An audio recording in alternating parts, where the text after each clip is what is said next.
வாசிங்க. 20 சங்கீதம் 20 7 8 వచనங்கள். కీర్తనలు 20వ అధ్యాయము 7 8 వాక్యాలు. కీర్తనలు 20ನೇ ಅಧ್ಯಾಯ 7 8 ವಾಕ್ಯಗಳನ್ನು ಓದಿರಿ. சிலர் ரதங்களை குறித்தும் சிலர் குதிரைகளை குறித்தும் மேன்மை பாராட்டுகிறார்கள். சிலர் குதிரைகளை குறித்தும் மேன்மை பாராட்டுகிறார்கள். நாங்களோ எங்கள் தேவனாகிய கர்த்தருடைய நாமத்தை குறித்தே மேன்மை பாராட்டுவோம். அவர்கள் முறிந்து விழுந்தார்கள், நாங்களோ எழுந்து நிமிர்ந்து நிற்கிறோம். కొందరు రథములను బట్టి కొందరు గుర్రములను బట్టి అతిశయపడుదురు. మనమైతే మన దేవుడైన యెహోవా నామమును బట్టి అతిశయపడదుము. హల్లెలూయా. వారు కృంగి నేల మీద పడి ఉన్నారు, మనం లేచి చక్కగా నిలుచుచున్నాము. ஹல்லேலூயா. இன்றைக்கு மட்டும் தமிழ் மட்டும் தெரியும் என்று சொல்லுகிறவர்கள் கொஞ்சம் பொறுத்துக்கோங்க. ஏன்னா இன்னைக்கு தமிழ் டிரான்ஸ்லேட்டர் இல்ல, அதனால கொஞ்சம் புரிஞ்சுக்குங்க. நமக்கு எந்த பாஷையும் தெரியும், நமக்கு புரியுற அளவுக்கு கர்த்தர் நமக்கு ஞானத்தை புரிஞ்சு கொள்ளுகிற அளவுக்கு கர்த்தர் ஞானத்தை தந்திருக்கிறார். இந்த ஒரு வாரம் கொஞ்சம் கர்த்தருடைய சமூகத்துல எல்லாருமே புரிஞ்சு கொள்ள நீங்க பிரயாசப்படுங்க. హల్లెలూయా. ఇక్కడ మనం ఈ యొక్క వాక్యములో మనం చూసినట్లయితే మనం ఈ వాక్య భాగದಲ್ಲಿ ನೋಡುವಾಗ కొందరు రథములు యందు గుర్రములు యందు అతిశయపడుదురు అని ఇక్కడ మనం చదువుతూ ఉన్నాము. రథబలదಲ್ಲಿಯೂ ಕೆಲವರು ಅಶ್ವಬಲದಲ್ಲಿಯೂ ಹೆಚ್ಚಳ ಪಡುತ್ತಾರೆ ಎಂದು ಹೇಳುತ್ತಾರೆ. అయితే మేమైతే ಆದರೆ ನಾವು దేవుని యందే అతిశయిస్తూ ఉన్నాము. ನಮ್ಮ ದೇವರಾದ ಯೆಹೋವನಲ್ಲಿಯೇ ನಾವು ಹೆಚ್ಚಳ ಪಡುತ್ತಿದ್ದೇವೆ. అతిశయము అనేది మనల్ని అణగదొక్కేటువంటి ఒక కార్యమై ఉన్నది. ಹೆಚ್ಚಳ ಅಂತ ಹೇಳುವುದು ನಮ್ಮನ್ನು ಆ ರೀತಿಯಾಗಿ ನಮ್ಮನ್ನು ಅಣಗಿಸುವಂತಹ ಒಂದು ಕಾರ್ಯ. ಯಾರಿಗೆಲ್ಲ பெருமை இருக்கிறதோ அவர்கள் ஒரு நாளுக்கு நிச்சயமாக தாழ்த்தப்படுவார்கள். ಯಾರೆಲ್ಲ ಆ ಒಂದು ಹೆಚ್ಚಳವಿದೆಯೋ ಅವರು ಒಂದು ದಿನ ನಿಶ್ಚಯವಾಗಿ ಅವರು ತಗ್ಗಿಸಲ್ಪಡುತ್ತಾರೆ. ఒక కథ ఉంది, ಒಂದು ಕಥೆ ಇದೆ. ఒక గ్రామము, ஒவ்வொரு ಒಂದು கிராமದಲ್ಲಿ, அந்த கிராமத்துல 2 பேர் இருந்தார்கள்.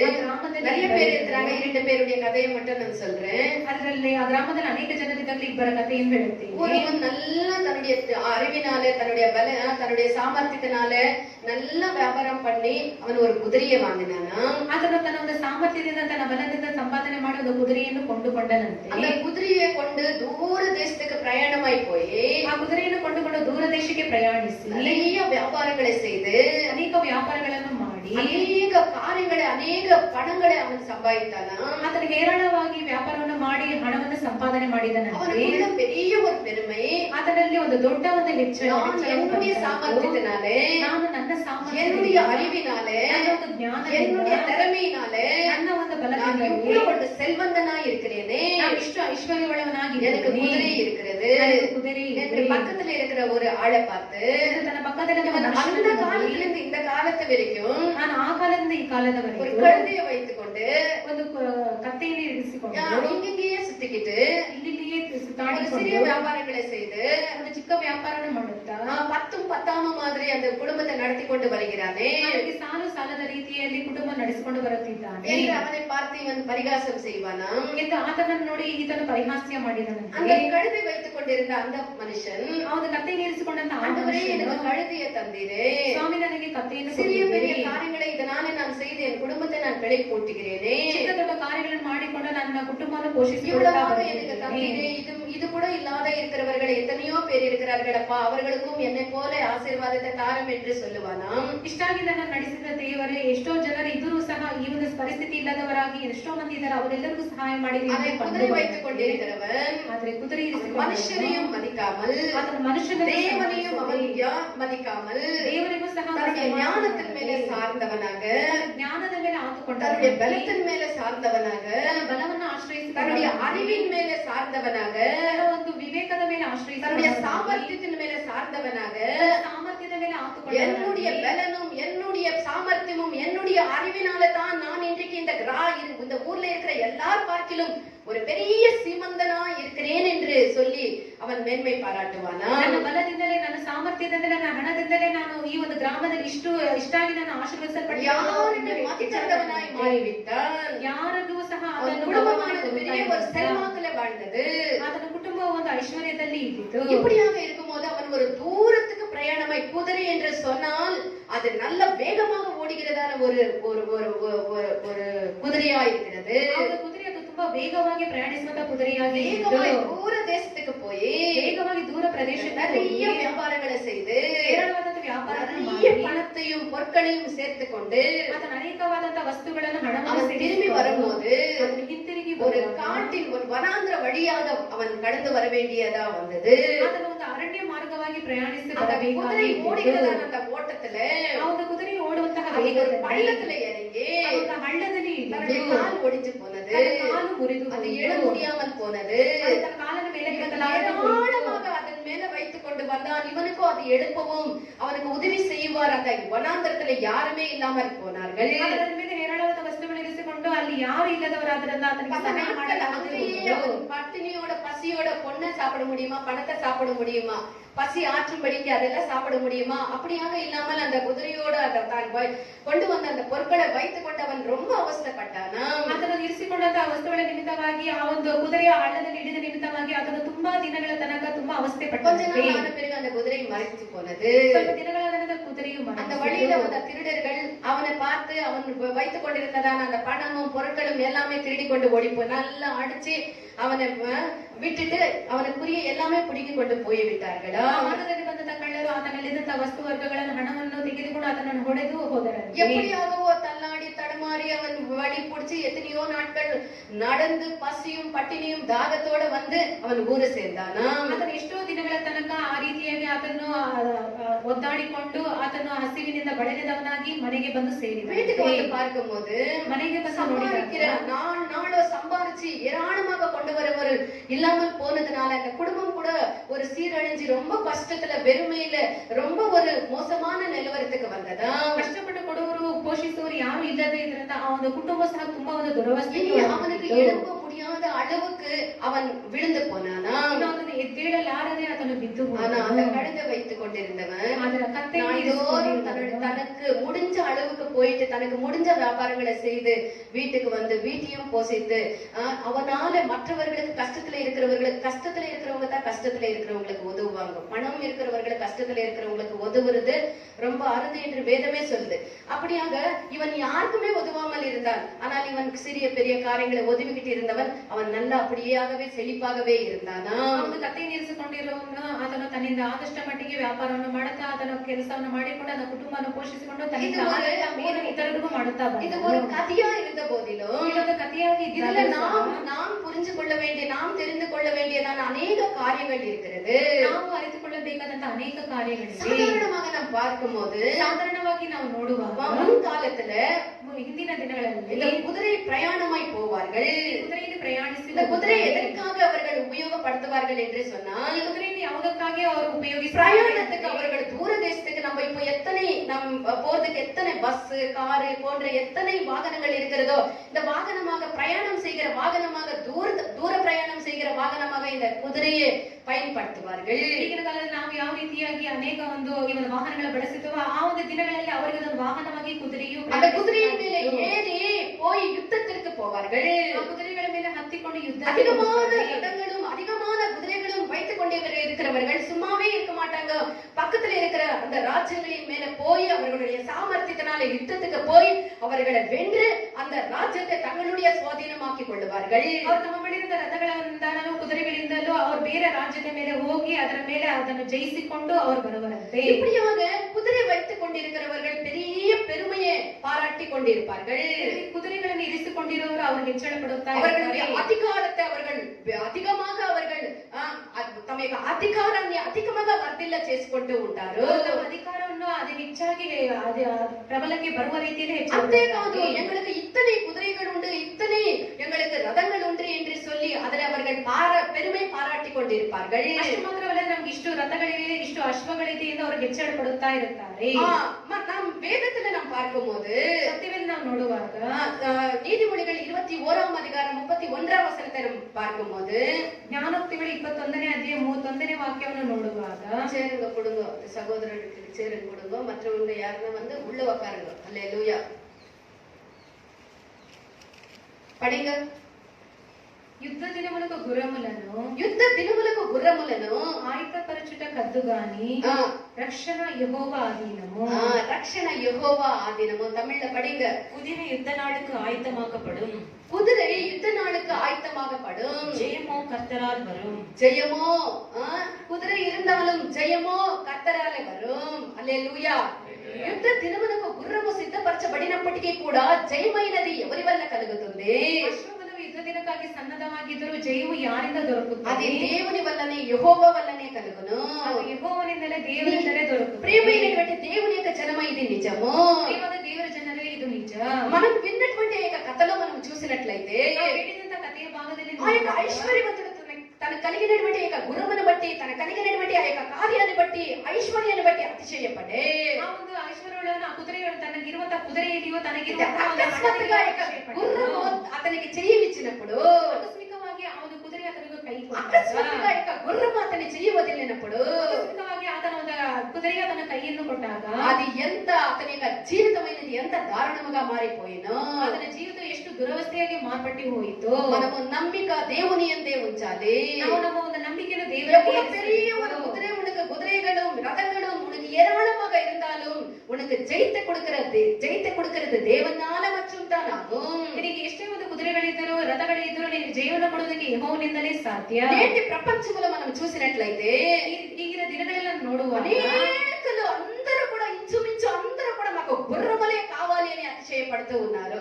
ಅನೇಕರು ಸರಿಸುಮಾರಾಗಿ ನಮಗೆ ಕುದುರೆಗಳೇ ಬೇಕು ಎಂದು நீங்க நினைக்கல நாம எங்க குதிரைகளை கேட்டோம், எங்க இடத்துல எங்க குதிரை இருக்குதுன்னு நீங்க கேட்கலாம். ನಾವು ಯಾವ ಕುದುರೆಗಳನ್ನು ಕೇಳಿದೆವು, ನಾವು ನಮಗೆ ಎಲ್ಲಿದೆ முற்காலத்துல குதிரை, ஆனா இந்த காலத்துல ಹಿಂದಿನ ದಿನಗಳಲ್ಲಿ ಕುದುರೆ ಈಗಿನ நாம் ಕಾಲದಲ್ಲಿ பெருமைப்படத்தக்கதாக ಹೆಚ್ಚಳ ಪಡುವ எனக்கு பெஞ்ச் கார் இருக்கிறது, எனக்கு ஆடி கார் இருக்கிறது, எனக்கு அந்த கோடி கார் இருக்கிறது, பல கோடி கணக்கான கார் இருக்கிறது என்று சொல்லி பெருமை பாராட்டுவார். ஏதோ நம்ம போறதுக்கு வரதுக்கு நமக்கு ஒரு வாகனம் தேவை, நம்ம தேவையான காரியங்களுக்கு அது இல்ல கர்த்தாவே. அவங்க என்ன ஆஃப்டர் ஆல் அந்த சின்ன கார்ல வந்தாங்க, இது எங்களுக்கு என்ன கார் தெரியுமா, நான் அந்த கார்ல எல்லாம் ஏற மாட்டேன், நான் ஏறுறது ஆடி கார்ல தான் ஏறுவேன், நான் அந்த கார்ல தான் ஏறுவேன், நான் இந்த கார்ல தான் ஏறுவேன் என்று சொல்லி அதிலே பெருமை பாராட்டி கொண்டிருக்கிறார்கள்.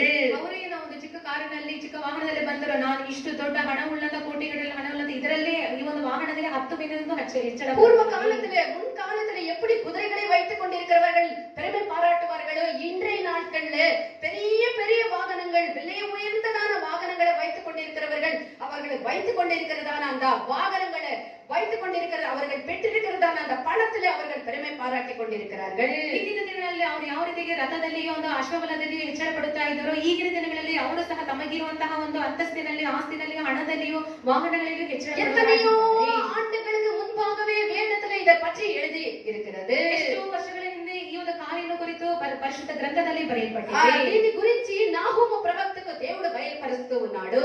ಕುರಿತು ನಾಹೂಮ ಪ್ರವಾದಿಗೆ ದೇವರು ತಿಳಿಯಪಡಿಸುತ್ತಾ ఏమని తెలియపరుస్తూ ఉన్నాడు? ಏನೆಂದು చదవండి. నాహూము 2వ అధ్యాయము 4వ వాక్యము. ನಾಹೂಮ 2ನೇ ಅಧ್ಯಾಯ 4ನೇ ವಾಕ್ಯವನ್ನು ಓದಿರಿ. ரதங்கள் தெருக்களில் கடகடவென்றோடி, ரதங்கள் தெருக்கடிகளே கடகடவென்று ஓடி, வீதிகளில் இடசாரி வலதுசாரி வரும். அவைகள் தீவட்டிகளைப் போல விளங்கி, தீவட்டிகளைப் போல விளங்கி, மின்னல்களைப் போல வேகமாய் பறக்கும். மின்னல்களைப் போல வேகமாக பறக்குது.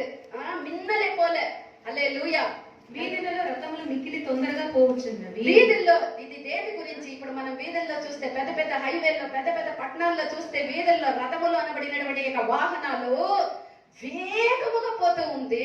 రాజమార్గముల రథములు ఒకదాని రాజమార్గములు అనేది హైవేల్లో ఒక్కదాని వెంబడి ఒక్కటి పడుచు పరిగెత్తుచున్నవి. పడుచు పరిగెత్తుతూ ఉన్నవి. దీవిటీల వలె కనబడుచున్నవి. దీవిటీలు అంటే లైట్లు భయంకరముగా షార్ప్ గా మెరుపుల వలె, మెరుపు వలె. దాంట్లో కూర్చుంటే ఆకాశములో తేలిపోయే మాదిరి మెరుపుల వలె చూస్తారా. ఆ కాలములోనే ఈ యొక్క ఇప్పుడు వచ్చినటువంటి ఈ నవీన మనకి ప్రయాణ సాధనాల గురించి ఆ కాలములోనే చెప్పబడి ఉన్నది. వాహనాల కురిತು ಹಿಂದಿನ ಕಾಲದಲ್ಲಿಯೇ ಹೇಳಲ್ಪಟ್ಟಿವೆ. ఇవి కూడా అనేక ఇలాంటి వేగముగా ఒక అవి వెలుగుని పట్టుకుంటూ అవి చాలా மின்னல போல ஓடிக்கொண்டிருக்கிறதான இந்த வாகனங்களால ஏற்படுகிறதான பிரமாதங்கள் ஏராளமாக இருக்கிறது. நாம் நாள்தோறும் நாம் கேட்டுக்கிட்டே இருக்கிறோம். ಇದಕ್ಕೆ ವೇಗವಾಗಿ ಒಂದು ಮಿಂಚುಗಳ ಹಾಗೆ ಹಾರುವಂತಹ ಒಂದು ವಾಹನಗಳಲ್ಲಿ ನಿಮಿತ್ತವಾಗಿ ಉಂಟಾಗುವಂತಹ ಆಪತ್ತು ಅಪಾಯಗಳನ್ನು ನೋಡುತ್ತಾ ಇದ್ದೀವಿ. ఇలాంటి వాహనాల్ని పెట్టుకొని, ఇలాంటి గుర్రమని అనగా ఇలాంటి వాహనాలను పెట్టుకొని ఉండేవాళ్ళు ఎక్కువగా అతిశయపడుతూ ఉంటారు. ವಾಹನಗಳು ಇರಿಸಿಕೊಂಡಿರುವವರು ಹೆಚ್ಚಾಗಿ దేవునికి ಹೆಚ್ಚಳ ಪಡುತ್ತಾರೆ. లూకా 12వ అధ్యాయము 16వ వాక్యమును మనం చూసినట్లయితే లూకా 12ನೇ ಅಧ್ಯಾಯ అక్కడ ఒక 16ನೇ ధనవంతుడి గురించి మనం చూస్తూ ఉన్నాము. ಅಲ್ಲಿ ಒಬ್ಬ ಐಶ್ವರ್ಯನನ್ನು ಕುರಿತು ఆ యొక్క ಹೇಳುತ್ತಿದ್ದಾರೆ. ధనవంతుడు ఏమంటూ యేసు ప్రభు చెప్పినటువంటి ఉపమానములో ఒక ధనవంతుని యొక్క కథ ఇది. கர்த்தராகிய இயேசு சொல்லுற ஒரு ஊமையில ஒரு ஐஸ்வர்யமான பற்றி இங்க சொல்லுகிறார். ಕರ್ತನಾದ ಯೇಸು ಸ್ವಾಮಿ ಅವರು ಹೇಳುವ ಸಮಯದಲ್ಲಿ ಒಬ್ಬ ಐಶ್ವರ್ಯನ ಕುರಿತು ಈ ಒಂದು ಸಾಮ್ಯವನ್ನು ಉಪಮಾನವನ್ನು ஆ, ಹೇಳುತ್ತಿದ್ದಾರೆ. படிங்க அந்த வசனத்தை. ஒரு உவமை அவர்களுக்கு சொன்னார். இயேசு சுவாமி ஒரு ஊமையை அவர்களுக்கு சொன்னார். ஐஸ்வர்யமுள்ள ஒருவனுடைய நிலம் நன்றாய் விளைந்தது. ஐஸ்வர்யமுள்ள ஏற்கனவே அவன் ஐஸ்வர்யவான், அவனுடைய நிலமானது ஏராளமாக பலன் கொடுத்தது. அப்பொழுது அவன் நான் என்ன செய்வேன், என் தானியங்களை சேர்த்து வைக்கிறதுக்கு இடமில்லையே. அவன் எவ்வளவு பெரிய ஐஸ்வர்யவான், அவன் என்ன நினைக்கிறான், ஐயோ நான் என்னத்தை செய்வேன், இவ்வளவாக விளைகள் விளைஞ்சதே, எனக்கு சேர்த்து கொள்ளும்படிக்கு இல்லையே, எல்லாமே ரொம்ப நெஞ்சு கிடக்குதே, நான் என்னத்தை செய்வேன் என்று நினைத்து அவன் அவனுடைய மனதோட பேசுகிறான். நான் ஒன்று செய்வேன், என் களஞ்சியங்களை இடித்து பெரிதாக கட்டி எனக்கு விளைந்த தானியத்தையும் என் பொருள்களையும் அங்கே சேர்த்து வைப்பேன். பின்பு ஆத்துமாவே, என் ஆத்துமாவே, உனக்காக அநேக வருஷங்களுக்கு அநேக பொருள்கள் சேர்த்து வைக்கப்பட்டிருக்கிறது.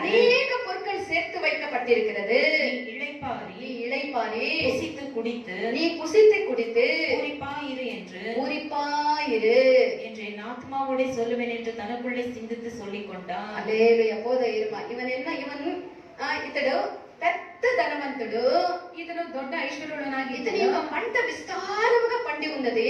అతను ಒಂದು ಬೆಳೆಯು ಚೆನ್ನಾಗಿ అతనికి ఎన్నో ఎకరాలకి పెద్ద పెద్ద ఈ యొక్క ధాన్యాన్ని అన్ని ఇప్పుడే బ్యాంకులో అవి ఇవి అప్పుడంతా సమకూర్చి పెట్టుకునేది, భూమిలో పూడ్చి పెట్టేది, గుర్తలు పెట్టుకొని డబ్బు అదే బంగారం అని చేర్చి పెట్టేది, విలువైనటువంటి వాటిని చేర్చి పెట్టేది, ఇవంతా ఉండేది.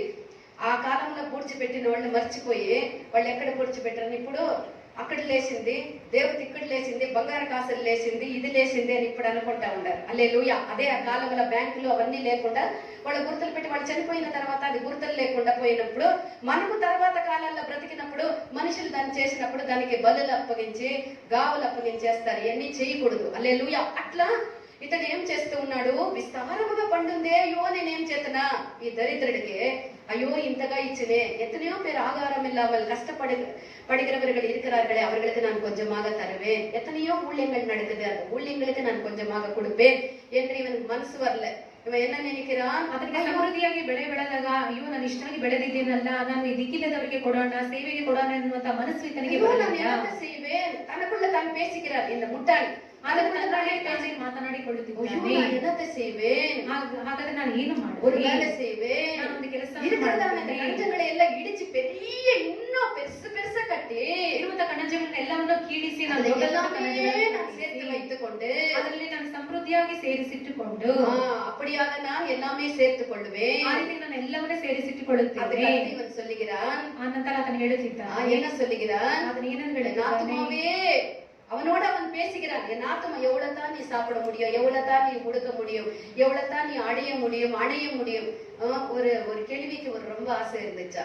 அந்த அம்மாவுடைய ஆசை என்னன்னா, அது என்ன ஆசையோ, பேராசை. ராஜா வந்தாரா அந்த கிராமத்தை, அந்த நாட்கள்ல அந்த ராஜா வந்து, உங்களுடைய தேவைகள் என்ன சொல்லுங்க, நான் செய்வேன் என்று சொன்னாரா. அப்ப இந்த கேள்வி ஓடி வந்துச்சு, ஐயோ வயசான தாயாரு இவங்க வந்தாங்களே, என்னம்மா உன்னுடைய தேவைன்னு, ஐயா என்ன செய்தாலும் தருவேன் என்று சொன்னீரே, எனக்கு பல நாட்களாக ஒரு ஆசை இருக்கிறது ஐயா, என்னம்மா சொல்லுங்க. எனக்கு இந்த கைக்கு 10 கேஜி, இந்த கைக்கு 10 கேஜி, என் கழுத்துல 20 கேஜி தங்க நகை தொங்கணும் ஐயா, எனக்கு ஒரு காட்டுக்கு 2 கேஜி தொங்கணும் ஐயான்னு சொன்னாரு. ராஜா பார்த்து கேள்வியே, ராஜா அறிவில்லாமல் தேசத்தை ஆண்டு வரா. அப்போ அரசன் நினைச்சானா, சரி மந்திரியை கூப்பிட்டு, இந்த அம்மா என்ன செய்த சொன்னாங்களோ அது ஒன்றுமே பெறப்படாத இந்த அம்மா செய்ய, ஆனா ஒரே ஒரு கட்டளை, உனக்கு ஆசை தானே, நீ சாகர மறைக்கிற வரைக்கும் அதை நீ கழட்டு கூடாதுன்னு சொன்னாரா. அல்லேலூயா. மறைக்கிற வரைக்கும் நீ கழட்டினா உன் கழுத்து அறுக்கப்படும், உனக்கு இருக்கிறதெல்லாம் கொடுக்கப்படும், அது ஒன்றுமே தவறாமல் செய்துட்டு பிறகு அப்படி சொன்னாரா. கேள்வி எப்படி சுமக்கும், 20 கேஜி நகையும் 10 கேஜி வழியிலும் 2 கேஜி ஜுமிக்கியும் கேள்வி சுமக்க முடியுமா? அந்த சுமக்க முடியாம அன்னைக்கே செத்து போச்சா கேள்வி. அல்லேலூயா. இது ஒரு கதையா இருந்தாலும் எத்தனை அர்த்தங்கள் இருக்கிறது. ஒரு சகோதரி என்கிட்ட வந்து சொன்னாங்க, ரொம்ப கஷ்டத்துல இருக்கிறாங்க அவங்க. அக்கா, எனக்கு கர்த்தர் செய்தா நிறைய ஏழைகளுக்கு நான் செய்யணும், நிறைய ఏళ్ళకి అక్క నా చేతికి నా దేవుడు ఇచ్చినాడంటే నాకు దేవుని సేవకి తర్వాత జనాలకు నేను బాగా సహాయం చేయాలని. இதெல்லாம் ஏழைங்களுக்கு இருக்கிற பெரிய மனசு. ஆனா இந்த பணக்காரன் என்ன சொல்ற பாத்தீங்களா? ஐஸ்வர்யன் என்னென்னு ಹೇಳ್ತಿದ್ದಾನೆ ನೋಡಿದ್ದೀರಾ? எத்தனை நாட்களுக்கு வேண்டியதான, அநேக நாட்களுக்கு வேண்டியதான எல்லாமே நான் சேர்த்து வைத்திருக்கிறேன். ಅನೇಕ ವರ್ಷಗಳಿಗೆ ಬೇಕಾಗುವಷ್ಟು ನಾನು ಸೇರಿಸಿಟ್ಟಿದ್ದೇನೆ. ಅವನ ಕಣ್ಮುನ್ನಾಲೆ ದೇವನ್ ಕನಪಡல, ಆತನ ಕಣ್ಣಿನ ಮುಂದೆ ஏழைகள் கனப்படல, ಬಡವರು ಕಾಣಿಸಿಲ್ಲ, யாருமே கனப்படல. ಯಾರು ಆತನಿಗೆ ಕಾಣಿಸಲಿಲ್ಲ. தன் ஆத்மாவோட தான் பேசுகிறான். ತನ್ನ ಜೀವಾತ್ಮದೊಂದಿಗೆ நல்ல குசி, நல்ல குடி. நீ எவ்வளவுதான் குசிக்க முடியும், நீ எவ்வளவுதான் குடிக்க முடியும், நீ எவ்வளவுதான் கொடுக்க முடியும். ஒரு நாள் உன்னுடைய எவ்வளவுதான் நீ பண்ண முடியும், நீ நல்ல பூரிப்பா இரு என்று சொன்னாரா. ಆ ರೀತಿ ನೀನು ಚೆನ್ನಾಗಿ ತಿಂದು ಕುಡಿದು ನೀನು ಚೆನ್ನಾಗಿ ಸುಖಪಡು ಅಂತ ಹೇಳಿದ್ದೆ. பக்கத்துல இருக்கிற பெரியஷோடவோ பக்கத்துல இருக்கிற ஸ்நேகவோடவோ நான் சொன்னதில்ல, மனதோட தன் ஆத்மாவோட தான் சொல்லிக்கிற வார்த்தை இது. ಅಕ್ಕಪಕ್ಕದವರೊಂದಿಗೆ ಹೇಳಿಕೊಳ್ಳಲಿಲ್ಲ, ತನ್ನ ಆತ್ಮದೊಂದಿಗೆ ತಾನು என்ன சொல்லுகிறார்? அவருடைய ஆவி அவனோட என்ன பேசுகிறது படிங்க. அந்த கீழே வசனத்துல ಏನದು ಮಾತನಾಡುತ್ತಿದ್ದೆ ಓದಿರಿ. தேவனோ அவனை நோக்கி மதிகேடனே, என் ஆத்மா உன்னிடத்திலிருந்து இந்த ராத்திரியிலே எடுத்துக்கொள்ள, இந்த ராத்திரியே உன்னுடைய ஆத்மா உன்னுடைய சரீரத்திலிருந்து இன்றைக்கே எடுக்கப்படும். அப்பொழுது நீ சேகரித்தவைகள் யாருடையதாகும்? நீ சேகரித்து வைத்தாயே இது யாருடையவைகளாகும்? வெறிவாடா, புத்திஹீனுடா, మదికేడనే. ఈ రోజే నీ యొక్క ఆత్మ నీ శరీరం నుండి తొలగించబడితే నువ్వు చేర్చిపెట్టిందంత ఎవరికి తెలుసు, ఎవరికి అవుతుంది? బుద్ధిహీననే, ಇವತ್ತೇ ನಿನ್ನ ಪ್ರಾಣವನ್ನು ತೆಗೆದುಕೊಂಡರೆ ನೀನು ಸೇರಿಸಿದ್ದೆಲ್ಲ ಯಾರ ಪಾಲಾಗುವುದು? ఈ యొక్క ధనవంతుడు దేవుణ్ణి స్మరించలేదు. ఈ యొక్క ఐశ్వర్యుడైన దేవుని స్మరించలేదు. తాను చేర్చి సమకూర్చుకున్నటువంటి తన యొక్క ఐశ్వర్యం ఆస్తి మీద అతడు అతిశయపడుతూ ఉన్నాడు. తాను కూడిసిట్టుకున్నంತಹ ಒಂದು ఐశ్వర్ಯದ ಮೇಲೆ ఆతను ಹೆಚ್ಚಳ. కాబట్టి ఈ రాత్రి నీ ప్రాణము పోయిన ఎడల నీకు లాభమేమి అని దేవుడు అడుగుతూ ఉన్నాడు. నిన్న ప్రాణము ಹೋದರೆ ನಿನಗೆ ಲಾಭವೇನೆಂದು ದೇವರು ಕೇಳುತ್ತಿದ್ದಾನೆ. దేవుని యొక్క జనమా, మనలో కూడా అనేక మంది మనం ఈ లోకాన్ని ఆదాయపరచుకునే దానికి మనం పరిగెడుతూ వేగిరముగా మనం తొందరపడిపోతూ ఉన్నాము. ನಮ್ಮಲ್ಲಿ ಅನೇಕರು ಸಹ ಈ ಲೋಕವನ್ನು ಆದಾಯಪಡಿಸಿಕೊಳ್ಳುವ ನಿಮಿತ್ತವಾಗಿ అనేకులు గొప్ప ధనవంతులు కావాలి, ఐశ్వర్యవంతులు కావాలి అని వాడు పడేనటువంటి ఒక బాధలు, పడేనటువంటి తపన ఎంతో గొప్పదిగా ఉన్నది.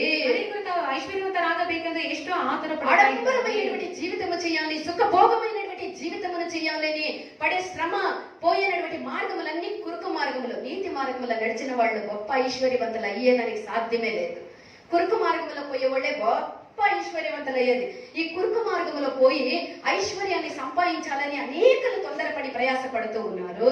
ಈ ಒಂದು ಡೊಂಕಾದಂತ ಮಾರ್ಗದಲ್ಲಿ ಹೋಗಿ ತಾವು ಐಶ್ವರ್ಯವಂತರಾಗಬೇಕೆಂದು ಅನೇಕರು ಪ್ರಯಾಸ ಪಡುತ್ತಾ ಇದ್ದಾರೆ. ఇదంతయు కూడా మాయే, ಎಲ್ಲವೂ ಸಹ இதெல்லாமே மாயே, ಎಲ್ಲವೂ ಸಹ ವ್ಯರ್ಥ. இவெல்லாம் நீ எத்தனை சேர்த்து வைத்தாலும் கூட ಎಷ್ಟೇ ಸಂಪಾದನೆ மதிக்கேடனே, புத்திஹீனனே, இன்றைக்கு உன்னுடைய உயிர் உன் சரீரத்தை விட்டு போகும். நீ சேர்த்து வைத்ததெல்லாம் யாருடைய வசமாகும்? ಈ ದಿನ ನಿನ್ನ ಶರೀರದಿಂದ ಪ್ರಾಣವು ಹೋದರೆ ನೀನು ಸೇರಿಸಿಟ್ಟಿದ್ದಲ್ಲಿ ಯಾರ ಪಾಲಾಗುವುದು? அந்த கழுதை வைத்துக் கொண்டிருந்தானே, அவன் எவ்வளவாக அவன் தனக்கு இருக்கிறதுல திருப்தி அடைந்து தனಗಿರುವುದರಿಂದ ತಾನು ತೃಪ್ತಿ அவன் தன்னுடைய குடும்பத்தை நடத்தி அவன் மற்றவர்களுக்கு உதவி அவன் எவ்வளவு ஒரு சமாதானமான வாழ்க்கை வாழ்ந்தான். ಎಷ್ಟು ಸಮಾಧಾನದ ಜೀವಿತವನ್ನು ನಡೆಸಿದನು. பிரியமான தேவனுடைய பிள்ளையே, ದೇವರ நீ ఐశ్వర్యవానా இருக்கிறது తప్పల్ల. ಐಶ್ವರ್ಯನಾಗಿರುವುದು ఐశ్వర్యవంతులుగా అన్ని కలిగి ఉండేది తప్పు కాదు. ఐశ్వర్యానికి ಎಲ್ಲವೂ ಉಳ್ಳವನಾಗಿರುವುದು అన్ని పొందుకున్న తర్వాత ಎಲ್ಲವನ್ನೂ నువ్వు ಹೊಂದಿಕೊಂಡ దేవుని మరిచి, దేవులను నువ్వు దేవుని తలంచకుండా, నువ్వు పేదల్ని కటాక్షించకుండా, నీ పొందుకున్నటువంటి ఐశ్వర్యం మీద మక్కువ ఉంచి ಹೊಂದಿಕೊಂಡ ಐಶ್ವರ್ಯದ ಮೇಲೆ ನೀನು ಮನಸ್ಸನ್ನು నువ్వు ಇರಿಸಿಕೊಂಡು దేవునికి ప్రయోజన పడక, దేవుని సేవలకి ప్రయోజన పడకుండా నువ్వు సుఖభోగముగా జీవించేదే తప్పు. ನೀನು ದೇವರಿಗೆ ಪ್ರಯೋಜನ ಪಡದೆ ದೇವರ ಸೇವೆಗೆ ಉಪಯೋಗಿಸಲ್ಪಡದೆ ಇರುವುದೇ ನಿನ್ನ ಒಂದು ತಪ್ಪಾಗಿದೆ. లూకాసు వార్త 16వ అధ్యాయము 9వ వాక్యములో యేసు ప్రభు ఏమని చెప్పిరి? ಲೂಕಾಸ್ ಸುವಾರ್ತೆ 16ನೇ ವಾಕ್ಯದಲ್ಲಿ ಯೇಸು ಸ್ವಾಮಿ ಏನೆಂದು ಹೇಳಿದರು? ఆ మాటని మనం నెరవేర్చాలి. ಆ ಮಾತನ್ನ ನೆರವೇರಿಸಬೇಕು. அநியாயப்பு நான் உங்களுக்கு சொல்லுகிறேன், நான் உங்களுக்கு சொல்லுகிறேன், நீங்கள் வாழும்போது ஆ. உங்கள் நித்தியமான வீடுகளிலே ஏற்றுக்கொள்வார் உண்டாகும்படி அநீதியான உலக பொருளினால் உங்களுக்கு சிநேகிதரை சம்பாதியுங்கள். அநீதியான இந்த உலக பொருட்களாலே சிநேகிதர்களை சம்பாதியுங்கள். అన్యాయం సిరివల్ల స్నేహితుల్ని సంపాదించుకొనుడి అని వాక్యములో ఉన్నది. అన్యాయస్తన మూలకವಾಗಿ స్నేహితులను స్నేహితులు అనగా ఎవరు? స్నేహితులు లోకము యొక్క డబ్బు వల్ల మనం స్నేహితుల్ని సంపాదించాలి. ఈ లోకದ ಹಣದಿಂದ స్నేహితుల స్నేహితులు అనగా ఎవరు? స్నేహితులు దేవుని యొక్క రాజ్యము కొరకు, దేవుని యొక్క ఆత్మల్ని సిద్ధపరిచే వాళ్ళే దేవుని యొక్క మనకు స్నేహితులగుదురు. ದೇವರ ಆತ್ಮಕ್ಕೋಸ್ಕರ ದೇವರ ರಾಜ್ಯಕ್ಕೋಸ್ಕರ ಸಿದ್ಧಪಡಿಸಲ್ಪಡುವವರೇ దేవుని యొక్క సేవలకు మనం ఉపయోగపడాలి. ದೇವರ ಸೇವೆಗೆ ನಾವು ಉಪಯೋಗ దేవుని యొక్క రాజ్యాన్ని కట్టే విషయానికి మన యొక్క డబ్బు ఉపయోగపడాలి. ದೇವರ ಸೇವೆಗೆ అదే యేసు ప్రభు చెప్పినది, నువ్వు చేర్చుకోవద్దు.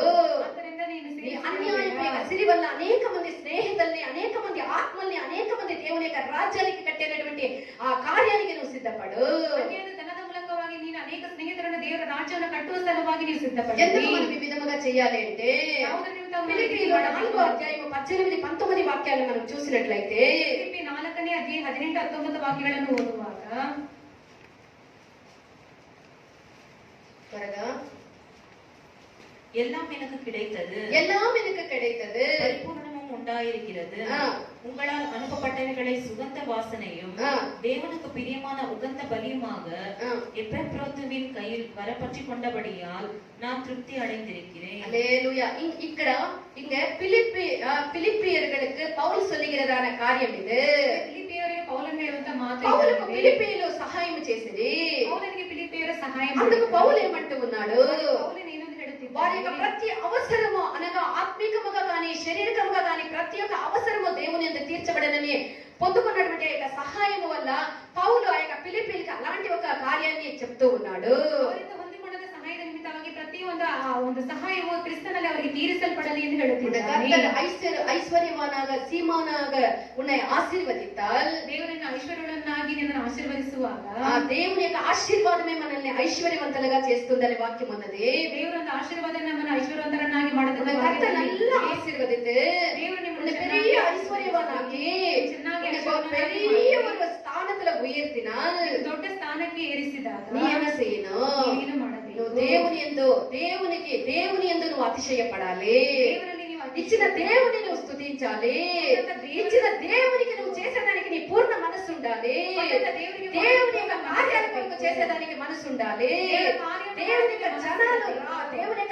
జనాల్ని దేవుని యొక్క రాజ్యాన్ని సిద్ధపరచేటువంటి కార్యానికి నీకు మనసు ఉండాలి. ದೇವರ ರಾಜ್ಯಕ್ಕೆ ಅನೇಕ ಜನರನ್ನು ಸಿದ್ಧಪಡಿಸುವುದಕ್ಕೆ ನೀವು ಮನಸ್ಸುಳ್ಳವರಾಗಿರಬೇಕು. అలాగా కాకుండా ఇచ్చిన దేవుని మర్చి పొందుకున్న వాటి మీద నువ్వు మనసు ఉంచిన ఎడల, ರೀತಿಯಾಗಿ ಅಲ್ಲದೆ ಕೊಟ್ಟಂತ ದೇವರನ್ನ ಮರೆತು ಇರಿಸಿಕೊಂಡಂತ என்னுடைய பலத்தினாலே என்னுடைய மகிமைக்காக நான் கட்டின மகா பாபிலோன் அல்லவா என்று ನೆಬೂಕದ್ನೆಚ್ಚರ್ தன்னுடைய மனசுல நினைச்சான். ನನ್ನ ಒಂದು ಪ್ರಭಾವಕ್ಕೆ ತಕ್ಕ ಹಾಗೆ, ನನ್ನ ಒಂದು ಹೆಸರಿಗೆ ತಕ್ಕ ಹಾಗೆ ನಾನು ನಿರ್ಮಿಸಿಕೊಂಡ 7 ஆண்டுகள் அவனை மாடு போல புல்லு மேய்க்க வைத்தார் ஆண்டவர். 7 ವರ್ಷ ಆತನನ್ನು ಹಸುವು దేవుని ఆశీర్వదించ కొలది ದೇವರನ್ನ పొందుకున్నటువంటి ఆ డబ్బు మీద, పొందుకున్న కార్యాల మీద మనం అతిశయపడరాదు. ನಾವು ಹೊಂದಿಕೊಂಡ ಕಾರ್ಯದ ಮೇಲೆ, ಹಣದ ಮೇಲೆ ನಾವು ಅತಿಶಯ ఇంకా ఎంత సుఖభోగం ఇవ్వాలి, ఎంత సుఖం ఈ శరీరానికి ఇవ్వాలి అని నువ్వు అనుకోవద్దు. ఒక రోజు ఇది మట్టికి పోయి సెదలైపోవాల్సినటువంటి శరీరం ఇది. ನನ್ನ ಶರೀರಕ್ಕೆ ಇಷ್ಟೆಲ್ಲ ನಾನು ಸುಖಭೋಗವನ್ನು ಕೊಡಲಿ ಎಂದು ನೀನು ಆಶಿಸಬಾರದು. ఒక్క రోజు ఈ శరీరము శాశ్వతము కాదు. నువ్వు తేనెతో కడిగి నేతితో కడిగినా కూడా, నువ్వు మంచి శ్రేష్టమైనదే పెట్టినా కూడా ఒక రోజు మట్టిలో పెట్టి నిన్ను బూడ్చి పెట్టాల. సెదలు మన యొక్క శరీరాన్ని తినివేయాల్సినదే. ಶರೀರ ನೀನು ಎಷ್ಟೇ ನೀನು ಆ ರೀತಿಗೆ ಬೆಣ್ಣೆಯಿಂದ ನೀನು ಅದನ್ನ ತೊಳೆದಾಗಲೂ ಸಹ ಒಂದು ದಿನ ಅದನ್ನು ಮಣ್ಣಿನಲ್ಲಿ ಇರಿಸಲೇಬೇಕು. కాబట్టి నువ్వు దేవుడు ఆశీర్వదించే కొద్ది ಅದರ ದೇವರು ನಿನ್ನ ಆಶೀರ್ವದಿಸಿದ నీకు కావలసిన తగు మాత్రమేగా జీవితమును చేసి ನಿನಗೆ ತಕ್ಕವಾದಂತ ಜೀವಿತವನ್ನು మిగిలిన దాన్ని నువ్వు దేవుని కొరకు, దేవుని యొక్క సేవల కొరకు, బీదల కొరకు నువ్వు ఇచ్చేదానికి నువ్వు ప్రయాసపడాలి. ಉಳಿದಿರುವುದರಲ್ಲಿ ದೇವರಿಗೋಸ್ಕರ, ದೇವರ ಸೇವೆಗೋಸ್ಕರವೂ ಬಡವರಿಗೆ ಕೊಡುವುದಕ್ಕೆ ಪ್ರಯಾಸ ಪಡಬೇಕು. నువ్వు దేవుని యొక్క సువార్తకి, దేవుని యొక్క రాజ్యాన్ని కట్టేటువంటి సేవలకి నీ యొక్క డబ్బు ఉపయోగపడితే అది నీకు ఎంతో లాభముగా ఉండును. ದೇವರ ರಾಜ್ಯವನ್ನು ಕಟ್ಟುವುದಕ್ಕೆ, ಸುವಾರ್ತೆಯನ್ನು ಕಟ್ಟುವುದಕ್ಕೆ ನಿನ್ನ ಒಂದು ಹಣವು ಉಪಯೋಗಿಸಲ್ಪಟ್ಟರೆ ఆ విధముగా నువ్వు చేసిన ఎడల ಆ ರೀತಿಗೆ నిన్ను దేవుడు విజయ పతాకమందు ఆయన నడిపించును. నిన్ను తోకగా కాదు తలగా నడిపించును. నిన్ను విజయ పతాకమందు దేవుడు నడిపించును. ದೇವರು ವಿಜಯೋತ್ಸವದ ನಡೆಯನ್ನು ನಿನ್ನ ನಡೆಸುತ್ತಾರೆ.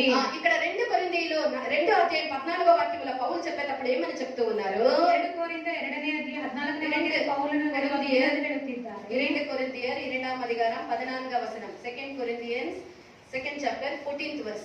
கிறிஸ்துவுக்குள் எப்பொழுதும் எங்களை வெற்றி சிறக்க பண்ணி, கிறிஸ்துவுக்குள் எப்பொழுதுமே எங்களை வெற்றி சிறக்க பண்ணி, எல்லா இடங்களிலேயும் எங்களை கொண்டு அவரை அறிகிற அறிவின் வாசனையை வெளிப்படுத்துகிற தேவனுக்கு ஸ்தோத்திரம். దేవునికి స్తోత్రం. ఎంత బాగా పౌలు చెప్తూ ఉన్నాడు చూడండి ఇక్కడ. మా ద్వారా ప్రతి స్థలమందు క్రీస్తును గురించిన జ్ఞానం యొక్క సువాసన కనపరచుచు, క్రీస్తును గురించినటువంటి జ్ఞానం యొక్క సువాసన, క్రీస్తును గురించినటువంటి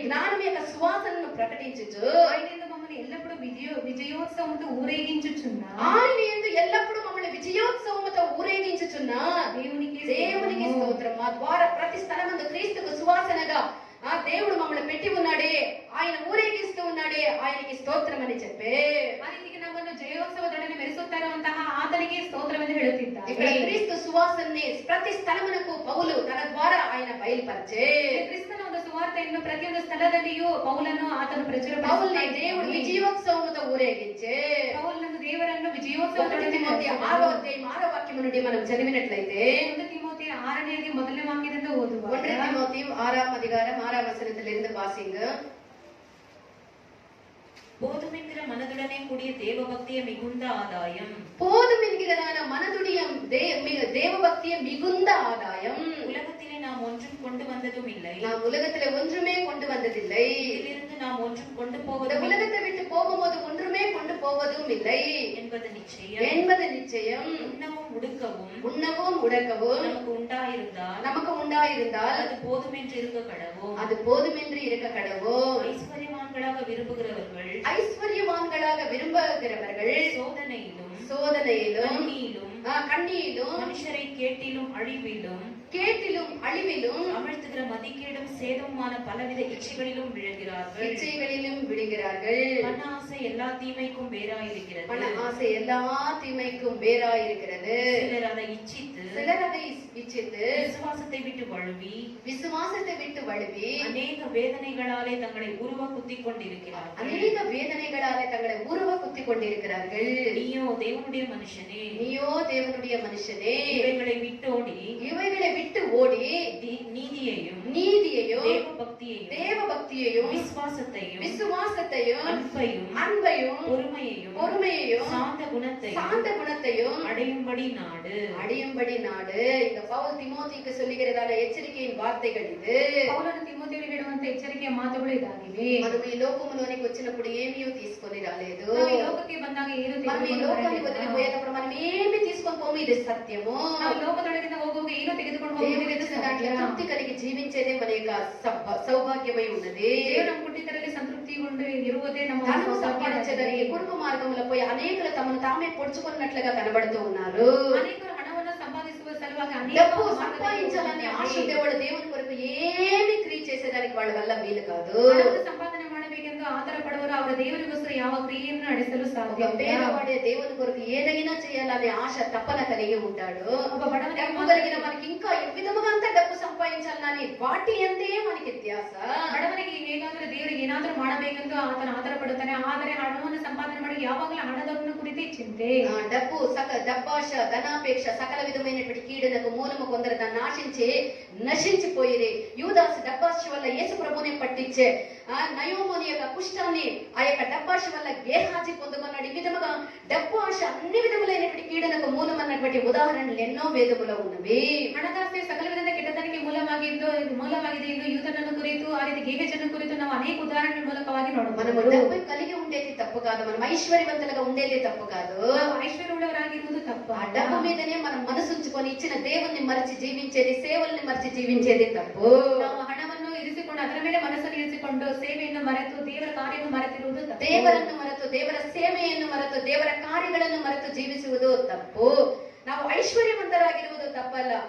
ಒಬ್ಬರು ಐಶ್ವರ್ಯವಂತರಾಗಿರಬೇಕಾದರೆ ದೇವರ ಆಶೀರ್ವಾದ ತುಂಬಾ ಮುಖ್ಯ. ದೇವರ ಆಶೀರ್ವದಿಸಿದ ಮೇಲೆ ನಾವು ಐಶ್ವರ್ಯವಂತರಾದ ಮೇಲೆ ನಮ್ಮ ಸ್ವಭಾವಗಳಲ್ಲಿ, ನಮ್ಮ ನಡತೆಗಳಲ್ಲಿ, ನಮ್ಮ ಗುಣಗಳಲ್ಲಿ, ನಮ್ಮ ಕ್ರಿಯೆಗಳಲ್ಲಿ ಬದಲಾವಣೆಗಳು ಉಂಟಾಗಬಾರದು. ಕೊಟ್ಟ ದೇವರನ್ನು ಮಹಿಮೆ ಪಡಿಸುವುದಕ್ಕಿಂತ ಹೊಂದಿಕೊಂಡಂತ ಆಶೀರ್ವಾದಗಳ ಮೇಲೆ ನಮ್ಮ ಮನಸ್ಸನ್ನು ಇಟ್ಟಾಗ ದೇವರು ನಮ್ಮ ವಿಷಯದಲ್ಲಿ ದುಃಖ ಪಡುತ್ತಾರೆ. நாம் பெற்றதான அந்த காரியங்களை மேல மனது உடையவர்களா இருந்து கொடுத்த தேவனை மறக்கும் போது, அவருடைய ஊழியத்தை மறக்கும் போது, அவர் நமக்கு ஒப்பு கொடுத்த அந்த காரியங்களை மறக்கும் போது தேவன் நம் மூலமாக துக்கப்படுவார். நம்முடைய வாழ்க்கை ரொம்ப தௌர்பாகியமாக ஒன்றுமே இல்லாமல் போய்விடும். நாம் இந்த உலகத்துல வரும்போது ஒன்றுமே கொண்டு வரல. நாம் இந்த உலகத்தை விட்டு கடந்து போகும்போது கூட நம்ம ஒன்றுமே எடுத்துக்கொண்டு போவதில்லை. இந்த உண்மை நம்ம எல்லாருக்கும் தெரியும். ஆனால் நாம் எப்பொழுதுமே இந்த உலகத்துக்குரிய சிந்தனைகள் பொருட்களால வைத்துக் கொண்டே வாழுகிறோம். இது பெரிய மிக்க தௌர்பாகியமான ஒரு நிலைமையா இருக்கிறது. ನಾವು ಈ ಲೋಕದಲ್ಲಿ ಏನೂ ತೆಗೆದುಕೊಂಡು ಬರಲಿಲ್ಲ, ಏನೂ ಮತ್ತೆ ತೆಗೆದುಕೊಂಡು ಹೋಗುವುದಿಲ್ಲ. ಅದು ತಿಳಿದಾಗಲೂ ಸಹ ನಾವು ಯಾವಾಗಲೂ ಈ கர்த்தருக்கு உண்ண உணவும் உடுக்க வஸ்திரமும் தந்து போதும் என்கிற மனசு நாம் உடைந்து நாம் வாழ்ந்தால் உண்மையாகவே நாம் தான் ஐஸ்வர்யவானாய் இருப்போம். ನಮಗಿರುವಂತಹ ಅನ್ನ ವಸ್ತ್ರಗಳಿದ್ದರೆ ಸಾಕೆಂದು ಇರುವುದರಲ್ಲೇ ತೃಪ್ತಿ ಪಡುವುದಾದರೆ ನಮಗಿಂತ ಹೆಚ್ಚಾದಂತಹ ಐಶ್ವರ್ಯವುಳ್ಳವರು ಯಾರೂ ಇಲ್ಲ. கர்த்தர் மனுஷனை எப்படியாக உருவாக்கினார்? ದೇವರು ಮನುಷ್ಯನನ್ನು ಯಾವ ರೀತಿಯಾಗಿ ಸೃಷ್ಟಿಸಿದರು? நிலத்துல இருக்கிற அந்த மண்ணால மனுஷனை உருவாக்கினார். ನೆಲದ ಮಣ್ಣಿನಿಂದ ಉಂಟು ಮಾಡಿದರು. எதற்காக மண்ணினால உருவாக்கினார்? ಯಾಕೆ எதற்காக ஒரு பொண்ணுனால உருவாகல, எதற்காக ஒரு வெள்ளியினால உருவாகல, எதற்காக ஒரு உயர்ந்ததான ஒரு பொருட்களால மனுஷனை உண்டு பண்ணல. ஏன் மண்ணினால கர்த்தர் மனுஷனை உண்டு பண்ணினார் என்று சொன்னால், ಮನುಷ್ಯನನ್ನು ದೇವರು ಯಾಕೆ ಆ ರೀತಿ ಬೆಲೆ ಇದ್ದಂತಹ ಒಂದು ಚಿನ್ನದಿಂದಲೂ ಆ ಒಂದು ಬೆಳ್ಳಿಯಿಂದಲೂ ಉಂಟು ಮಾಡದೆ பெருமை பாராட்ட ஒன்றுமே இல்லை. நீ உண்டாக்கப்பட்டது ஒரு மண்ணால. மண் என்று சொல்லும் போது அது பெருமையானது. மண்ணை யாராவது கொண்டு போய் பீர்வாயில காப்பாடி பெடுத்தாரா? மண்ணே என் தங்கமே என்று சொல்லி அதை எடுத்து போய் பொட்டில வைப்பாங்களா? மண் என்று சொல்லும் போது அது ஒன்றுமே இல்லை என்று அர்த்தம். அது ஏனும் இல்லவே என்று மனுஷன் எப்பொழுதுமே தாழ்ந்த சுபாவத்துல இருக்க வேண்டும் என்று சொல்லி நினைத்துதான் கர்த்தர் அந்த மனுஷனை உருவாக்கும் போது மண்ணினாலே உருவாக்கினார். ತಾನು ಏನು ಇಲ್ಲ ಎಂದು ತನ್ನ ತಗ್ಗಿಸಿಕೊಂಡಿರಬೇಕೆಂದು ದೇವರು ಮನುಷ್ಯನ பெருமை பாராட்டம் ஒன்றுமே இல்லை, நீ ஒரு மண்ணாய் இருக்கிறாய் என்று தான் கர்த்தர் மண்ணிலே மனுஷனை உருவாக்கினார். ஆச்சரியப்படுவதற்கு ಏನೂ ಇಲ್ಲ, ನೀನು ಮಣ್ಣಿನಿಂದ ಉಂಟು ಮಾಡಲ್ಪಟ್ಟ. அப்படியாக மண்ணினால உருவாக்கப்பட்ட ஒரு மனுஷன் மண்ணிನಿಂದ ಉಂಟು ಮಾಡಲ್ಪಟ್ಟ எவ்வளவு பெருமையாக எவ்வளவு அதிசயமாக பேசுவானோ நாம் எத்தனை பேர்களுடைய வாழ்க்கையில நாம் பார்க்கலாம். ತನ್ನನ್ನು ಕುರಿತು ಎಷ್ಟು ಹೆಚ್ಚಾಗಿ ಹೆಚ್ಚಳ ಪಡುತ್ತಾನೆ ಎಂದು ಅನೇಕರ ಜೀವಿತದಲ್ಲಿ ನೋಡಬಹುದು. பவுல் சொல்லும் போது அவர் என்ன சொல்லுகிறார்? 2 கொரிந்தியர் 12ஆம் அதிகாரம் 10ஆம் வசனத்தை படியுங்க. 2 ಕೊರಿಂಥ 12ನೇ ವಾಕ್ಯವನ್ನು ಓದಿರಿ. அந்தபடி நான் பலவீனமாய் இருக்கும் போதே பலமுள்ளவனாய் இருக்கிறேன். ஆகையால் கிறிஸ்துவின் நிமித்தம் எனக்கு வரும் பலவீனங்களிலும் எனக்கு வருகிறதான பலவீனங்களிலும் நிந்தைகளிலும் நெருக்கங்களிலும் ఇరుకங்களிலும் நான் பிரியப்படுகிறேன். పౌలు చెప్పినప్పుడు ఏమని చెప్తూ ఉన్నాడు? జీవితంలో బలహీనతలు ఏందే, నా యొక్క శోధనలు ఏందే, నా బాధలు ఏందే నేను అతిశయిస్తూ ఉన్నానని పౌలు చెప్పే. బలహీనతలే, నా శోధనలే, నా బాధలే నేను హెచ్చరపడుతుందని ಹೇಳುತ್ತಿದ್ದಾನೆ. దేవుని పిల్లలమైనటువంటి మనము ఇంత దేవుడు మనకు రక్షణ ఇచ్చిరి, ఇంత సౌభాగ్యముని ఇచ్చిరి. ఈ నశించిపోయినటువంటి కార్యం ఈ లోకములో పేర్లు ప్రఖ్యాతులు ఆ కార్యాలు ఈ కార్యాలని మన జీవితాన్ని అలసుకొని అలవటించక అలయక మనం ఏం చేయాలి?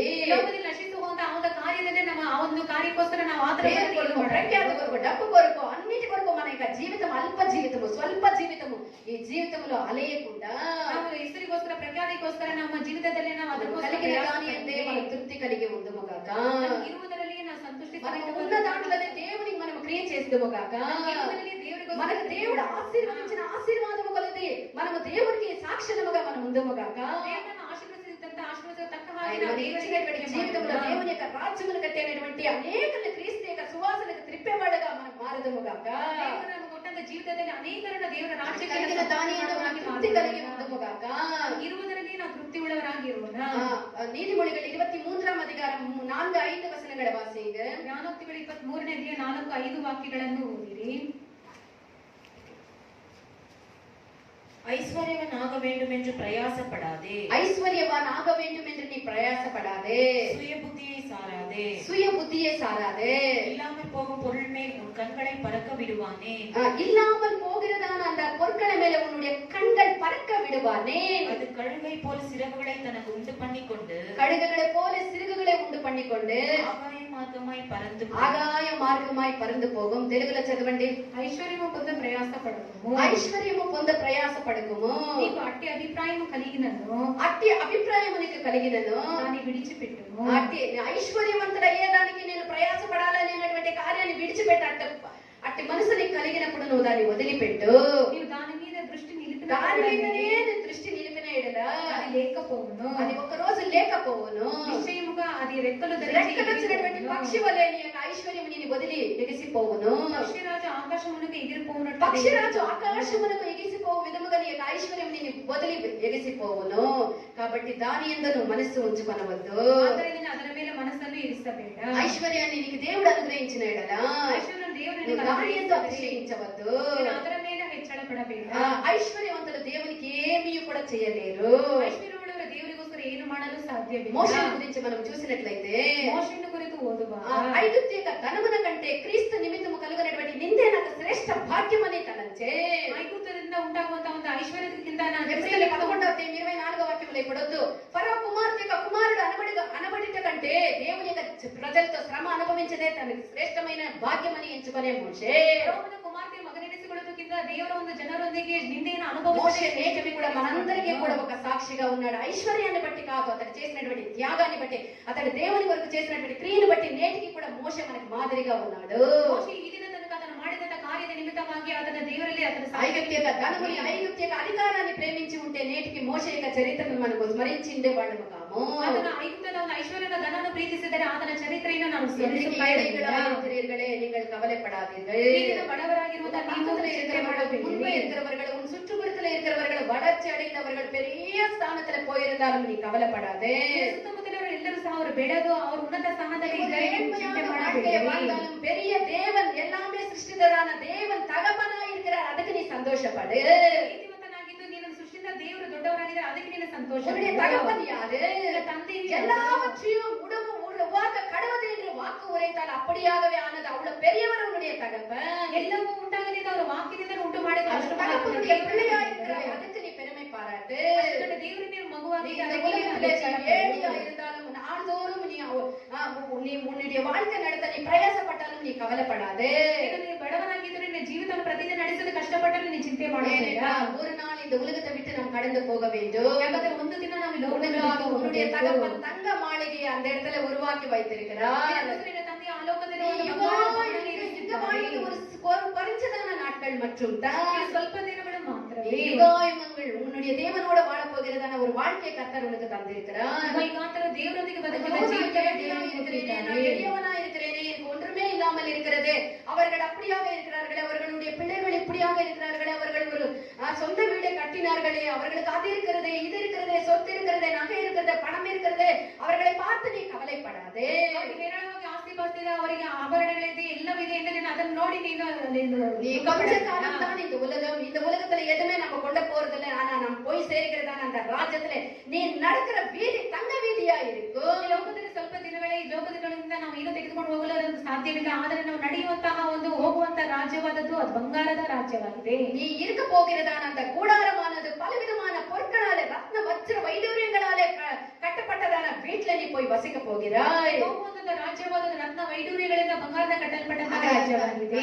ஏழையா இருக்கிறேனே, ನಾನು ಬಡವನಾಗಿದ್ದೇನಲ್ಲವೇ, எனக்கு ஒன்றுமே இல்லையே என்று நீ கவலைப்படாதே. ಏನು ಇಲ್ಲವಲ್ಲ ಎಂದು ನೀನು ನೆನೆಸಬೇಡ. லூகாஸ் விசேஷம் 6ஆம் அதிகாரம் 20ஆம் வசனத்துல கர்த்தராகிய இயேசு சொல்லும்போது என்ன சொன்னார்? ಲೂಕಾಸ್ 6:20 ವಾಕ್ಯದಲ್ಲಿ ಕರ್ತನಾದ ಯೇಸು ಸ್ವಾಮಿ ಏನಂತ ಹೇಳುತ್ತಿದ್ದಾರೆ? அப்பொழுது அவர் நம்முடைய சீஷர்களை நோக்கி பார்த்து, சீஷர்களை நோக்கி பார்த்து, தரித்திரராகிய நீங்கள் பாக்கியவான்கள், தரித்திரராகிய நீங்கள் பாக்கியவான்கள், தேவனுடைய ராஜ்யம் உங்களுடையது, దేవుని రాజ్యం ఉంగళது. హల్లెలూయా, హల్లెలూయా. యేసు ప్రభు తన యొక్క శిష్యుల్ని చూసి చెప్పినటువంటి వార్త ఇది. యేసు స్వామి తన శిష్యులతో పేదలైనటువంటి మీరు దరిద్రులని చెప్పలేదు, పేదలైనటువంటి మీరు ధనియులు, పరలోక రాజ్యం మీదని చెప్పే. హల్లెలూయా, హల్లెలూయా. ఎంత సంతోషం ఇది, సంతోషం ఇది. పేదలైనటువంటి మనము ధన్యులము, పరలోక రాజ్యం మనదే. హల్లెలూయా, హల్లెలూయా. నీవు నీ యొక్క దేవుడు నిన్ను ఒక పరలోక రాజ్యములో, ఒక బంగారు భవనములో నిన్ను వసింపచేసేదానికైనా ఆశగానే ఉన్నాడు. దేవుడు ಬಂಗಾರದ ರಾಜ್ಯದಲ್ಲಿ ಒಂದು ಸ್ಥಳದಲ್ಲಿ ಇರಿಸಲು ಆಶಿಸುತ್ತಾನೆ. ఈ లోకములో మనిషి తాను కలిగిన దాని యందు అతిశయించిన ఎడల, ఈ లోಕದಲ್ಲಿ ಒಬ್ಬ ಮನುಷ್ಯ తనಗಿರುವುದರಲ್ಲಿ ಹೆಚ್ಚಳ ಪಡಲಿ. యేసు ప్రభుని అతడు మరలా మేకలతో కొట్టి యేసు ప్రభుని మరలా సిలువ వేసేవానిగా కనబడుతూ ఉన్నాడు. ಮತ್ತೆ ಶಿಲುಬೆಗೆ ಹಾಕುವ ఐశ్వర్యవంతులుగా ఉండవచ్చు, అయితే దేవుణ్ణి మనం గణపరిచేవాళ్ళముగా, దేవుని కొరకు క్రియ చేసేవాళ్ళముగా ఉండాలి. ಐಶ್ವರ್ಯವುಳ್ಳವರಾಗಿದ್ದರು, ದೇವರನ್ನು ಘನಪಡಿಸುವವರಾಗಿ, ದೇವರಿಗೋಸ್ಕರ ಕ್ರಿಯೆ ಮಾಡುವವರಾಗಿ. ఈ లోకములోని ధనముని, జ్ఞానము, ఇదంతా కూడా ధనము, జ్ఞానము ఈ లోకములో ఉండేదంతా కూడా ఒక నీడ వంటిది. ಲೋಕದಿಂದ ಧನವು, ಜ್ಞಾನವು ಎಲ್ಲವೂ ಸಹ ಒಂದು ನೆರಳು. ఈ లోకమే అతిశయమైనటువంటి శ్రేష్టమైనటువంటి కార్యములు నీడ వంటిది. ಲೋಕದಲ್ಲಿ ಶ್ರೇಷ್ಠವಾದಂತಹ ಉನ್ನತವಾದ నీడ నిరంతరము నిలిచినటువంటిది కాదు. ಇನ್ನೊಂದಿಗೆ ನಿರಂತರವಾಗಿ నీడ ఒక ನಿಲ್ಲುವಂತ రోజు நிழல். இந்த உலகத்துல இருக்கிற எல்லாமே ஒரு நிழலுக்கு ஒப்பா இருக்கிறது. ಲೋಕದಲ್ಲಿ ಎಲ್ಲ ಕಾರ್ಯ ಒಂದು ನೆರಳಿಗೆ ಹೋಲಿಕೆ பணமும் ஞானமும் ஐஸ்வர்யமும் அதிகாரமும் இதெல்லாமே நிழலுக்கு ஒப்பனையா இருக்கிறது. ಐಶ್ವರ್ಯವೂ ಜ್ಞಾನವೂ ಇವೆಲ್ಲವೂ ಸಹ ನೆರಳಿಗೆ நிரந்தரமா இருக்க போகிறதில்லை. ನೆರಳು ನಿರಂತರವಾಗಿ ಇರುವುದು. இவைகள் கூட நிரந்தரமா இந்த உலகத்துல இருக்க போறதில்லை. ಸಹ ನಿರಂತರವಾಗಿ ಲೋಕದಲ್ಲಿ ಇರಲು ಸಾಧ್ಯವಿಲ್ಲ. நீ அந்த நிழலை பிடிக்க நீ பிரயாசப்பட்டாயா, ஆனால் நீ ஒரு மதிகேடனாக இருப்பாய். ನೆರಳನ್ನು ಹಿಡಿಯಲು ಪ್ರಯಾಸ ಪಟ್ಟರೆ ನೀನು ಬುದ್ಧಿಹೀನ. లోక కార్యాలను పట్టుకునేదానికి నీవు దైవ సంబంధమైనటువంటి కార్యాన్ని వదిలితే నిశ్చయముగా మనం బుద్ధిహీనులమగుదుము. ನೀನು ಲೋಕದ ಕಾರ್ಯವನ್ನು ಹಿಡಿಯುವ ಸಲುವಾಗಿ ದೈವಿಕವಾದ ಕಾರ್ಯವನ್ನು ನೀನು ಸಡಿಲ ಮಾಡಿ ಬಿಟ್ಟರೆ ನಿಶ್ಚಯವಾಗಿ ನೀನು ಬುದ್ಧಿಹೀನ. நமக்கு கர்த்தர் தந்த வாழ்க்கை ஒரே ஒரு வாழ்க்கை. ದೇವರು ನಮಗೆ ಕೊಟ್ಟಂತ ಜೀವಿತ அது வெளியேறு பெற்ற வாழ்க்கை. இல்ல செல்வந்தனா இருக்கிறாய் என்கிறதுக்கல்ல. அந்த வாழ்க்கையில நீ கர்த்தருக்கு எப்படியா இருக்கிறாய், அதுல நீ செல்வந்தனா இரு. ದೇವರು ಕೊಟ್ಟಂತ ಜೀವಿತದಲ್ಲಿ ನೀನು ಎಷ್ಟು ನೀನು செய்யறதுக்கு செல்வந்தனா இரு. நீ கர்த்தருக்காக எழுப்பி கிரியை செய்யறதுக்கு நீ பெரிய இரு. ஆயுசு உன்னை விட்டு கடந்து போறதுக்கு முன்னே, ஆயுசு உன்னுடைய வாழ்க்கை முடிய போறதுக்கு முன்னே இருக்கிறதான உன்னுடைய முன்னோடு வருகிறதான அந்த காரியங்களை பற்றி அதற்காக கிரியை செய்யறதுக்கு நீ பிரயாசப்படுவாயாக. ನಿರಂತರವಾಗಿ ನಿನ್ನೊಂದಿಗೆ ಬರುವಂತ ಆ ಒಂದು ಕಾರ್ಯಗಳಿಗೋಸ್ಕರ ನೀನು ಪ್ರಯಾಸ ಪಡುವನಾಗಿ இந்த உலகத்தை விட்டு கடந்து போக வேண்டும். ಒಂದು ದಿನ ಈ ಲೋಕನ ಬಿಟ್ಟು ಹೋಗಲೇಬೇಕು. எங்கே போகிறது?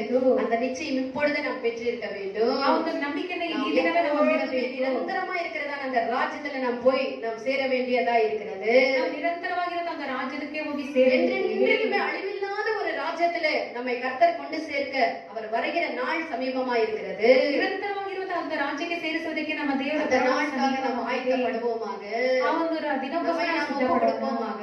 ನಮ್ಮನ್ನ ಒಪ್ಪಿಸಿಕೊಳ್ಳೋಣ. ಉದವಿ செய்வாராக. ದೇವರಿಗೆ ಸಹಾಯ ಮಾಡಲಿ. ಇದು ಜೀವಿತಮೋ ಈ ಭೂಮಿಲೋ ಸ್ವಲ್ಪ ಕಾಲವೇ, ಅಲ್ಪ ಕಾಲವೇ, దేవునిలో నీ జీవితమే నిత్యమైనది.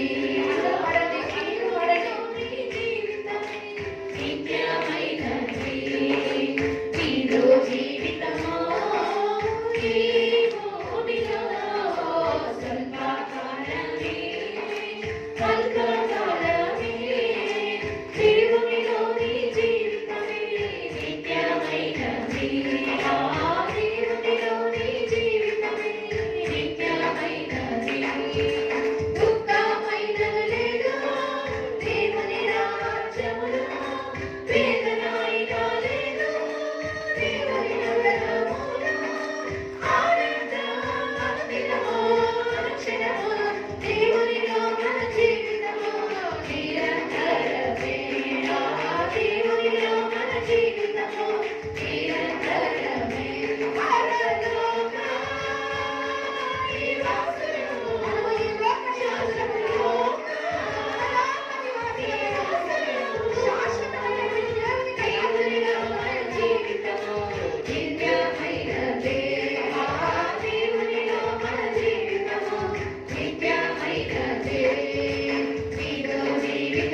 నామమునకు స్తోత్రము రాజా. దైవమే ఉదయకాలమున రాజా ఇంతగా స్వామి నీ సన్నిధానములో మమ్మల్ని ఆశీర్వదించి నీ కృపతో నింపి రాజా ఆత్మతో సత్యముతో నేను ఆరాధించినటువంటి యొక్క సౌభాగ్యమును కలిగించిన దేవుడు రాజా.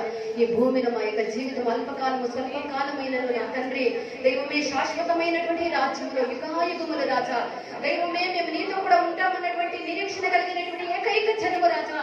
నీ నామము ధరించబడినటువంటి నీ పిల్లలమైనటువంటి మేమై ఉన్నాము నా తండ్రి. నిరీక్షణ ఈ నమ్మకమును మాకు దయచేసిన దేవుడు నీకు స్తోత్రం రాజా. ఎంతో మంది ఎన్నో కార్యాలు ఎంతో అతిశయిస్తూ ఉన్నారు రాజా. మేమైతే స్వామి మాకు ఇంతగా రక్షణ ఇచ్చి మా కొరకు ప్రాణం ఇచ్చినటువంటి నా తండ్రి మా దేవుడైనటువంటి మీ అంతే మేము అతిశయిస్తూ ఉన్నాం స్వామి. బీదలము ద్రోహులము పనికిరానటువంటి మమ్మల్ని రాజా నువ్వు లక్ష్యం పెట్టేదానికి కూడా రాజా అర్హులు కానటువంటి మమ్మల్ని రాజా ఇంతగా లక్ష్య పెట్టి మా కొరకు రాజా పరము నుండి దైవమే దివి నుండి భూమికి వెతికి వచ్చి నీ ప్రేమ పాచములతో మమ్మల్ని బంధించి జిగట కలిగినటువంటి దొంగ ఊపిలో నుండి మమ్మల్ని పైనకి లేవనెత్తి మీ యొక్క రక్తము ద్వారా మా పాపాలన్నింటినీ కడిగి రాజా క్రీస్తు అనే బండ మీద మీరు స్థిరపరిచి మమ్మల్ని ఉన్నతమైనటువంటి స్థలములో దైవమే మమ్మల్ని హెచ్చించిన దేవుడు రాజా. పాపులైనటువంటి మమ్మల్ని రాజా నీతిమంతులుగా మార్చిన గొప్ప నీతిమంతుడని నువ్వు స్వామి. దుర్మార్గులమైనటువంటి మమ్మల్ని రాజా అనీతిమంతులైనటువంటి మమ్మల్ని పరిశుద్ధులుగా మార్చిన పరిశుద్ధుడు నువ్వు నా తండ్రి. నీ ప్రేమకు నువ్వు చేసిన త్యాగంకు మేము ఏమి చేయగలము రాజా. ఈ లోకంలో మాకు కలిగినవంతయు నీ వల్ల కలిగినదే. ఏమంతా పొందుకున్నామో అది నీ వల్ల కలిగినదే రాజా. ఈ లోకాన్ని విడిచిపోకున్నప్పుడు మేము ఏది తీసుకొని పోలేము రాజా. మనతో ఇచ్చినటువంటి ఆ శాశ్వతమైనటువంటి రక్షణని ఆ శాశ్వతమైనటువంటి నా తండ్రి ఆ యొక్క రాజ్యముని మాత్రమే నా తండ్రి మేము వచ్చి చేరాలా నా తండ్రి. వచ్చిన యావత్ మంది ఎన్ని కష్టాల్లో బాధల్లో వ్యాధుల్లో ఇరుకల్లో ఇబ్బందుల్లో వచ్చి ఉన్నారో ప్రతి ఒక్కరిని ముట్టి రాజా మీరు స్వస్థపరచండి ఆశీర్వదించండి నీ దీవెనతో నింపండి. గత దినాలు పలు పోరాటాల మధ్య రాజా మా జీవితాలను కాపాడిన దేవుడి వారమంతా ఈ నెలంతా మీరు మాకు తోడుగా ఉండి ఆశీర్వదించి నడిపించమని నా తండ్రి నీ నామములో ఏ కీడు రాకుండా రాజా ఆరాధనకి ఎటువంటి తొందరలు కలగకుండా రానైనటువంటి దినముల్లో కూడా ఆరాధనలన్నీ బాగా జరిగేదాన్ని సహాయం చేయమని సకల స్తుతి ఘనత మహిమలు మీకే చెల్లించి యేసు ప్రభు నామములో వేడుకుంటున్నాము తండ్రి. మన తండ్రి అయినటువంటి దేవుని యొక్క ప్రేమ కుమారుడైనటువంటి క్రీస్తు కృప పరిశుద్ధాత్మ సహవాసం యుగ సమాప్తి వరకు ఆయన రాకడ వరకు మనతో కూడా సదాకాలం ఉండును గాక. హల్లెలూయా.